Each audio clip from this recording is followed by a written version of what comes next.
The lord. గడ్డి ఎండిపోవును, దాని పువ్వు వాడిపోవును, మన దేవుని వాక్యము నిత్యము నిలుచును.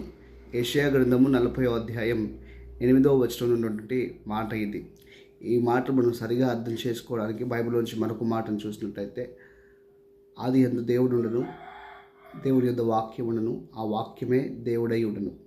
ఇంతకీ ఈ వాక్యం ఎవరిని మనం ఆలోచన చేసినట్టయితే, ఆ వాక్యమే శరీరధారి కృపాసక్తి సంపూర్ణంగా మన మధ్య నివసించను. ఆ వాక్యం ఎవరో కాదు కానీ మన ప్రభువును రక్షకుడైన యేసుక్రీస్తు ప్రభువు. హల్లెలూయా. కాబట్టి లోకంలో ఉన్నటువంటి పరిస్థితులన్నీ మారిపోతాయి, మనుషులు కూడా మారిపోతారు. ఒకరోజు భూమి ఆకాశం కూడా మీ కుటుంబమైన వేయడంతో లయమైపోతుంది, కానీ దేవుడు మాత్రం నిత్యము నిలిచేవాడు. అయితే దేవుడిని ఆనుకున్నటువంటి వారు కూడా నిత్యము నిలుస్తారని వాక్యం అంటుంది. ఉదయకాల సమయం నువ్వు దేవుని పైన ఆనుకునే వ్యక్తిగా ఉన్నట్టయితే ఎటువంటి పరిస్థితిలో కూడా నువ్వు వాడిపోవు, రాలిపోవు, కానీ నిత్యము దేవుని చేత నడిపించబడతావు. ఆమేన్.